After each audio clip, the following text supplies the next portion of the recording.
ആത്മവിശ്വാസമുണ്ടെങ്കിൽ ശരീരത്തിന് നേടാനാകാത്തതൊന്നുമില്ല. അതുകൊണ്ടാണ് നമ്മുടെ മുൻഗാമികൾ ദേഹം ദേവാലയമാണെന്ന് പറഞ്ഞിരിക്കുന്നത്. നിന്റെ മോൻ എന്റെ കയ്യിൽ നിന്ന് പണം വാങ്ങിയിട്ട് വീട് പണയം വെച്ചിരിക്കുക. എന്റെ മകൻ നിങ്ങളുടെ കയ്യിൽ നിന്ന് കടം വാങ്ങിയതിന് എന്ത് തെളിവാ ഉള്ളത്? ബാട്യജമാനെ തുണയും കൂട്ടുമില്ലാത്ത സ്ത്രീയാ. പെട്ടെന്ന് ഇത്ര വലിയ കടം തീർക്കാൻ പറഞ്ഞാ എങ്ങനെ തീർക്കും? എന്റെ സ്വത്തെല്ലാം ഇതുപോലെ ദാനധർമ്മം ചെയ്യാൻ തുടങ്ങിക്കഴിഞ്ഞാ ഞാനും നിങ്ങളെപ്പോലെ സന്യാസിയായിട്ട് നടക്കേണ്ടി വരും.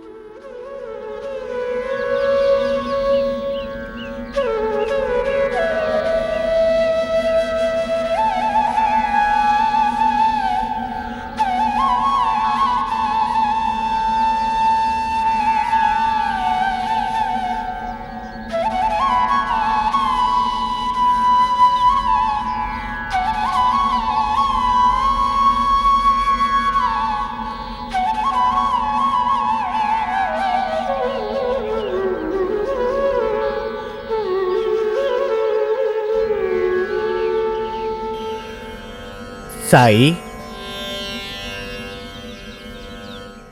വരൂ. പേര് ചൊല്ലി വിളിച്ചില്ലേ? ഞാൻ പേര് ചൊല്ലി വിളിച്ചുന്നോ? സായി എന്ന് വിളിച്ചത് നിങ്ങളല്ലേ? അങ്ങയെ സായി എന്ന് വിളിക്കാനുള്ള ഭാഗ്യം ഞങ്ങൾക്കുണ്ടായല്ലോ സായി. എന്ത് പേര് വിളിച്ചു എന്നതിലല്ല, വിളിച്ചു എന്നതിലാണ് കാര്യം. പേര് മുഖ്യമല്ല. അസ്സലാമലൈക്കും. ഇരിക്കൂ. അപ്പോൾ ഇനി നിക്കാഹിന്റെ ചടങ്ങുകൾ ആരംഭിക്കാം. അതിന് ഞാൻ എന്താ ചെയ്ത്? എല്ലാം സായിയുടെ അനുഗ്രഹം. അല്ലാ മാലിക്.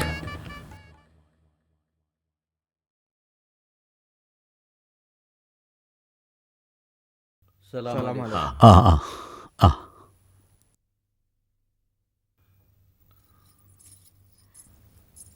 അതെ, ആ. നമുക്ക് ഇറങ്ങിയാലോ? ശരി. സായിയെ കാണുന്നില്ലല്ലോ. അദ്ദേഹം വന്നാ ഉടനെ പുറപ്പെടാം. അമീർ ഭായ്, ആ? സായിയെ കണ്ടിരുന്നു? കണ്ടു സാബ്. ആ മഞ്ഞൾ തോട്ടത്തിന്റെ അടുത്ത് ആൽമരത്തിന്റെ ചോട്ടിൽ ഇരിക്കുന്നുണ്ട്. അങ്ങനെയാണോ? ശരി, നീ പോ. ശരി. ആ, ഞാൻ പോയി കൂട്ടിയിട്ട് വരാം. നിങ്ങളെല്ലാരും പൊയ്ക്കോളൂ. ആ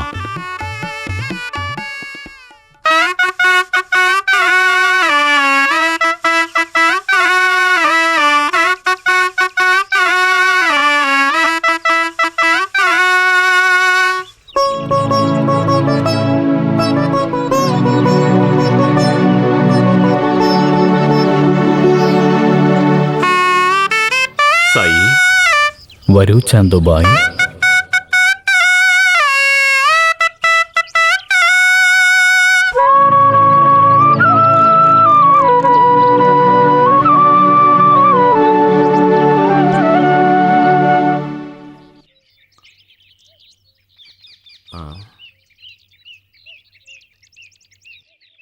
സായി, വാ പോകാം. വണ്ടികളൊക്കെ പോയിക്കഴിഞ്ഞു. ചാന്തുബായ്, നിങ്ങളും പൊയ്ക്കോളൂ. സായി, അങ്ങില്ലാതെയോ? ഞാനെപ്പോഴും ഉണ്ടല്ലോ. പക്ഷേ ഞാനും ഈ സ്ഥലവും തമ്മിൽ ഇഴപിരിയാത്ത ബന്ധമുണ്ട്. ഞാൻ ഗുരുസേവ ചെയ്തുകൊണ്ട് ഇവിടെ തന്നെ ഇരുന്നോളാം. അങ്ങ് തന്നെ ഒരു സദ്ഗുരു. അങ്ങയ്ക്കും ഗുരുവോ? ശ്രീകൃഷ്ണൻ ജഗദ്ഗുരു. എന്നാലും അവരും ഒരു ഗുരുവിൻ്റെ ശിഷ്യനായിരുന്നു. ഞാൻ നടപ്പിലാക്കിയാൽ മാത്രമേ നിങ്ങൾക്കും നടപ്പിലാക്കാൻ സാധിക്കൂ. പക്ഷേ സായി, ഞാൻ പറയുന്നത് മനസ്സിലാക്കൂ ചാന്തുബായ്. അങ്ങില്ലെങ്കിൽ പിന്നെ ഞങ്ങൾക്ക് ആരാണ് സായി? ചാന്തുബായ്, ഇപ്പോൾ മാത്രമല്ല, ഞാനില്ലെന്ന് നിങ്ങൾ വിചാരിച്ചപ്പോഴും ഞാനുണ്ടായിരുന്നു. ഇനി എപ്പോഴും ഉണ്ടായിരിക്കും. ഞാനെന്ന് വച്ചാൽ ഇപ്പോൾ കാണുന്ന ഞാനല്ല. ആ ഞാൻ ആത്മാവായി എല്ലായിടത്തും ഉണ്ടായിരിക്കും. എന്നെ വിശ്വസിച്ചു പോയി വരൂ. ഞാൻ എത്തിച്ചേരേണ്ടിടത്ത് തന്നെ എന്നെ എത്തിച്ചല്ലോ. ആ, അങ്ങയുടെ ഈ ചിന്തകൾ? അതുതന്നെ. ഞാൻ എത്തേണ്ടിടത്ത് തന്നെയാണ് എത്തിയിരിക്കുന്നത്. അങ്ങനെയെങ്കിൽ മനസ്സിലാകും വിധം പറയൂ സായി. ഇതിൽ പറയാനെന്തിരിക്കുന്നു? ദൈവത്തിൻ്റെ തീരുമാനം ഇതാണ്. ഈ സ്ഥലം എന്നോട് ഇവിടെ തന്നെ ഇരിക്കാൻ പറയുന്നു. നീ പുറപ്പെടൂ ചാന്തുബായ്. നീ എന്നെ എപ്പോൾ വിളിച്ചാലും ഞാൻ വിളി കേൾക്കും. ഈ ഒരു വാക്ക് മാത്രം മതി സായി. അല്ലാ മാലിക്.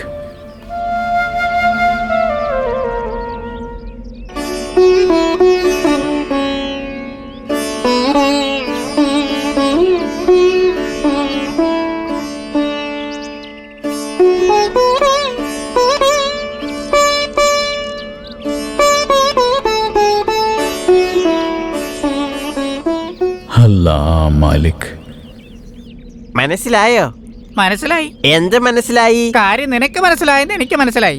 എനിക്കും അങ്ങനെ തന്നെ. അങ്ങനെയാണെങ്കിൽ ഈ പക്കീർ സന്യാസി ഈ ഷിർദിയിൽ തന്നെ താമസിക്കുന്ന എനിക്ക് തോന്നുന്നേ. അങ്ങനെയെങ്കിൽ നമ്മുടെ പട്ടേൽ അദ്ദേഹത്തിന് രാത്രി ഉറക്കത്തോടൊപ്പം പകലുറക്കവും ഗംഗയിൽ ഇഴുകിച്ചേരുമെന്ന് പറ. അല്ല, ആ ഗംഗയെ നമ്മളെ ഇഴുക്കി ചേർക്കുന്നതെന്ന് പറ. ഇനി നമ്മൾ രണ്ടുപേർക്കും ഒരേ വാക്ക് ഒരേ വഴി എന്നാ പറഞ്ഞേ. അറിഞ്ഞത് പറഞ്ഞു.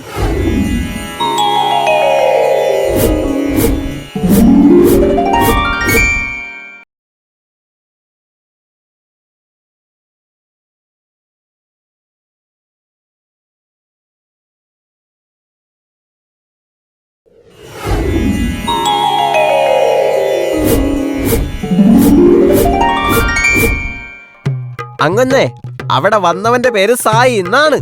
ആ മഹൽസാപതി നാമകരണം ചെയ്തിട്ട് ആ പക്കീറിന്റെ സായിന്ന് വിളിച്ചുന്നേ. ആ കിളവി ചിരിച്ചോണ്ട് വന്ന് അവനെ ഒരുപാട് പുകഴ്ത്തി പറഞ്ഞു. അങ്ങനെ എല്ലാവരും കൂടി അങ്ങേരെ തലയിൽ വെച്ചോണ്ട് നടക്കുന്നത് കാണുമ്പോഴേ യജമാനെ അങ്ങയുടെ കഷ്ടകാലം തുടങ്ങിയെന്ന് തോന്നും. ഫക്കീറുകൾക്കും സന്യാസികൾക്കും സ്തുതി പാടുന്നത് പുതുമയുള്ള കാര്യമൊന്നുമല്ല. ഇന്നലെ വരെ ആ ദേവിദാസനെയും ജാനകിദാസനെയും നല്ലോണം പുകഴ്ത്തിയിരുന്നു. അവനെ 2 ദിവസത്തിനുള്ളിൽ ഈ നാട്ടിൽ നിന്ന് ഓടിച്ചില്ലെങ്കിൽ എന്റെ പേര് ബാട്ടെ എന്നല്ല. അങ്ങന്നേ ഇത്രയും കഷ്ടപ്പാട് നിങ്ങൾക്ക് എന്തിനാണ്? ഈ കാര്യം ആ പട്ടേലിനോടൊന്ന് പറഞ്ഞാ പോരെ? ബാക്കി അവൻ നോക്കിക്കോളും. രണ്ടാം കുടിയിലെ അഭിപ്രായം കൂടെ ഒന്ന് ചോദിച്ചാലോ? മിണ്ടാതിരാ. എപ്പോക്കെ എന്തു പറയണമെന്ന് അറിയില്ല. ആദ്യം ഈ കാര്യം പട്ടേലിനോട് പറഞ്ഞ് ആ പക്കീറിന്റെ കാര്യത്തിൽ ഒരു തീരുമാനം ഉണ്ടാക്കാനുള്ള വഴി നോക്കാൻ പറ. ചെല്ല്. ശരി, ഗുരു ആജ്ഞാപിക്കുന്നതും ശിഷ്യന്മാർ അത് ചെയ്യാതിരിക്കുവോ?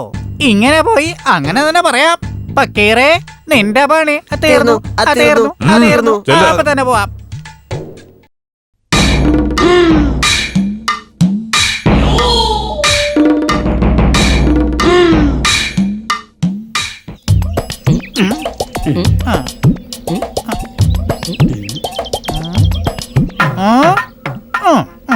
ഈ പട്ടേലാണെങ്കിൽ ആ പട്ടേലിനെ കാണാനേ പോവില്ല. നമ്മുടെ ആ പട്ടേലിന് ഈ പട്ടേലിനെ കണ്ണെടുത്ത് കണ്ടുകൂടാ.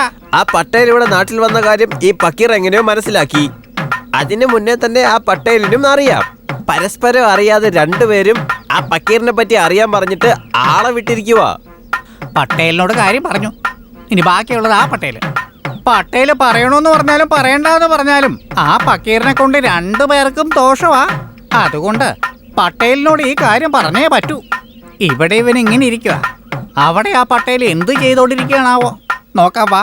ഇതെന്ത് തലവിധി! പൊതു സന്യാസി ആയാലും ആ പക്കീറായാലും ആരായാലും ശരി, ഈ 2 പേർക്ക് ശരിയാവില്ല. പോട്ര, ആണയിടുന്ന അവര് കാര്യം നടത്തുന്നത് നമ്മള്. വാ പുറപ്പെടേ.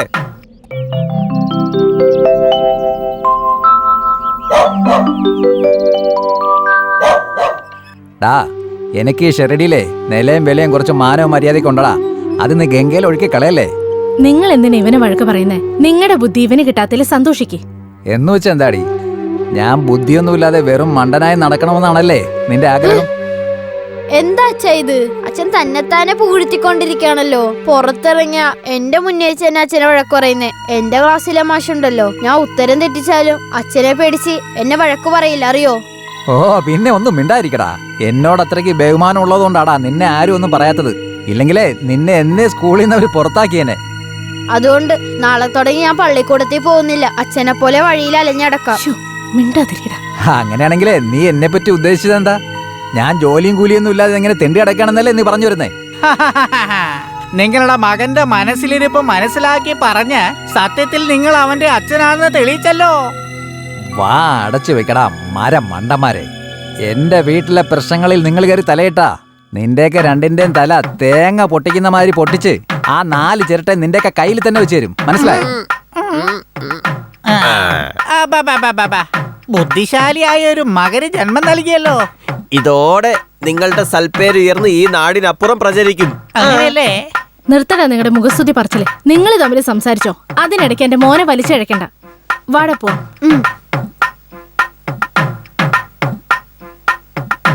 എടാ മരക്കഴുതകളെ, ഞാൻ എന്താ പറഞ്ഞ്? നിങ്ങൾ രണ്ടുപേരും എന്താ ചെയ്തു വെച്ചിരിക്കുന്നേ?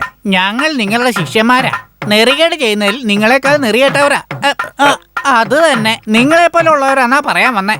ആദ്യം കാര്യം എന്താന്ന് വെച്ചാ, കഴിഞ്ഞ ദിവസം ഈ നാട്ടിൽ വന്ന ആ പക്കീർ സന്യാസി സ്ഥിരമായിട്ട് ഇവിടെ തന്നെ അങ്ങ് കൂടിയേക്ക് അങ്ങുന്നേ. ആ വേപ്പ് മരത്തിന്റെ കീഴിൽ തമ്പടിച്ച് ഒരു വശത്ത് നിന്ന് ആ മഹത്സ്യാപതി, മറുവശത്ത് നിന്ന് ആ കിളവി തോന്നിയ പോലെ ഇങ്ങനെ സേവ ചെയ്തുകൊണ്ടിരുന്ന അവനോ എന്തൊക്കെയോ വേദോപദേശങ്ങൾ നൽകിക്കൊണ്ട് ആ മരത്തിന്റെ മുകളിൽ തന്നെ കുറ്റിയടിച്ചങ്ങുന്നേ. അടിഞ്ഞുകൂടൂടാ. എങ്ങനെ അടിഞ്ഞുകൂടാതിരിക്കും? ആ മരം എന്താ അവന്റെ അപ്പൂപ്പന്റെ മുറുക്കാൻ സഞ്ചിയോ അതോ അവന്റെ അമ്മൂമ്മയുടെ സ്വത്തോ? അവനെ ഈ നാട്ടിൽ നിന്ന് ഓടിച്ചില്ലെങ്കിൽ മുള്ള ആണിയായിട്ടും ആണി ഈട്ടിയായിട്ടും എന്റെ നെഞ്ചിൽ തന്നെ കുത്തിയിറക്കും. കുത്തുന്നതല്ല എന്റെ ഗുരുജി, ആ പക്കീർ ഇവിടെ തുടർന്നാൽ അവന്റെ കഴിവ് കൊണ്ട് അവനെ ആളുകളെ വശത്താക്കി അവൻ വലിയ ആളാവും. അതിനുശേഷം ജനങ്ങൾ നിങ്ങൾക്ക് തരാനുള്ള ബാക്കിയെല്ലാം സ്വാഹ. അത് മാത്രമല്ല, പലിശയ്ക്ക് കാശ് വാങ്ങാൻ ആളില്ലാതെ, അരി വാങ്ങാൻ പോലും വകുപ്പില്ലാതെ നിങ്ങൾ പാടുപെടും. നിങ്ങൾ ആ സങ്കടത്തിൽ നിത്യരോഗിയായി പച്ചവെള്ളം പോലും കുടിക്കാൻ കഴിയാതെ വേദനിച്ച് മനസ്സ് തകർന്ന് നിങ്ങളെ ഓർത്ത് നിങ്ങൾ തന്നെ വിഷമിച്ച് വീട്ടിലിരിക്കുമെന്ന് തീർച്ച. മണ്ട പൊട്ട ശിരോമണികളെ, ഈ പട്ടേൽ വിചാരിച്ച ഈ ലോകം തന്നെ പന്തുപോലെയാക്കി തട്ടിക്കളിക്കും. ആ പിച്ചക്കാരൻ ഫക്കീറൊക്കെ എനിക്കെതിരാളിയോ? ഫക്കീറെ, കാണിച്ചു തരാടാ ഞാൻ ആരാണെന്ന്. നിനക്ക് ഉടനെ തന്നെ കാണിച്ചു തരാം.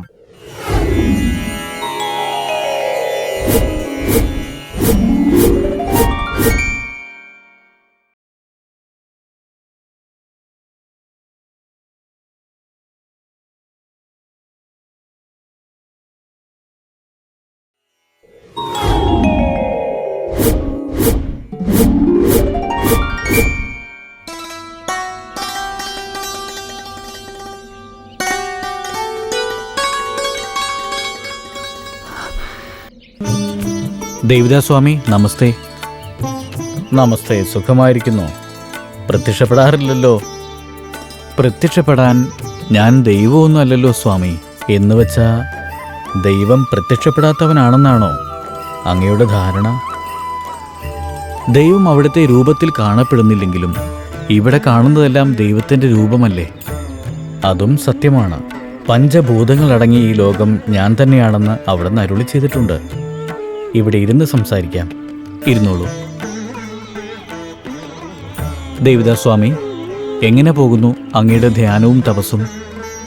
എങ്ങനെ പോകുന്നു എന്ന് പറയാൻ ഞാൻ ആരാണ്? അവിടുന്ന് എങ്ങനെ നടത്തുന്നുവോ അങ്ങനെ നടക്കുന്നതാണ് നമ്മുടെ ജോലി. നമ്മളെ നയിക്കുന്നത് ദൈവമാണെന്ന് മനസ്സിലാക്കിയിട്ടും ഈ മനുഷ്യർക്ക് എന്തിനാണ് ഇത്ര ആർത്തി?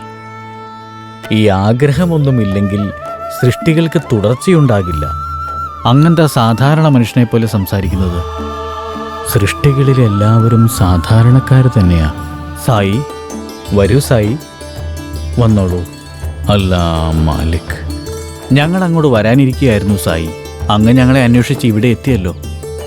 അന്വേഷിച്ച് വരുന്നതിലാണ് സന്തോഷമിരിക്കുന്നത്. സാക്ഷാൽ ജ്ഞാനസ്വരൂപമായ നിങ്ങളും സൃഷ്ടിയിലെല്ലാവരും ഒരുപോലെയാണെന്ന് പറയുന്നു. ഈ സാധനയും അതിനുവേണ്ടിയല്ലേ? പൂർണ്ണതയിലെത്തിയ അങ്ങെവിടെ? വളർന്നുകൊണ്ടിരിക്കുന്ന ഞങ്ങളെവിടെ? അസ്വസ്ഥരായിരിക്കുക മാത്രമല്ല, അതിലേറെ കഷ്ടതകൾ അനുഭവിക്കുന്നവരാണെന്ന് നിങ്ങളെ കണ്ടാലറിയാം. അങ്ങൊരു യുവാവായിരുന്നിട്ട് പോലും ജ്ഞാനം കൊണ്ട് ജ്വലിക്കുകയാണല്ലോ. നിങ്ങളുടെ അനുഭവം കൊണ്ടാണ് എന്നെപ്പോലെയുള്ള പക്കീർമാർ പണ്ഡിതന്മാരാകുന്നത്. എന്തായി പറയുന്നേ?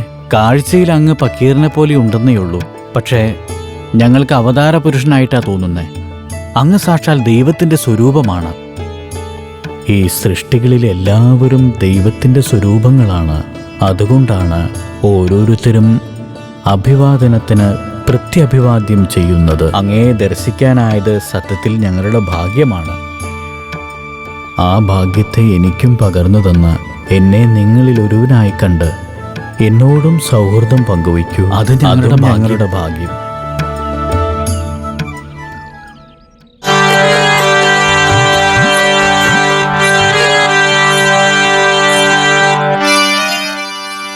സ്വാമികൾക്ക് എൻ്റെ നമസ്കാരം.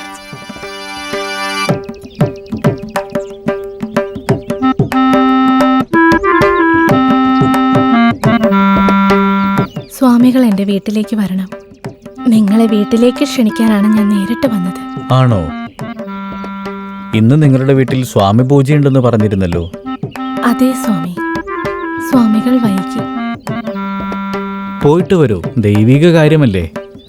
ദൈവത്തിന്റെ കാര്യങ്ങൾ നിറവേറ്റപ്പെടുന്നതുകൊണ്ടാണല്ലോ ഈ ലോകം നിലനിൽക്കുന്നത് തന്നെ. നടന്നോളൂ.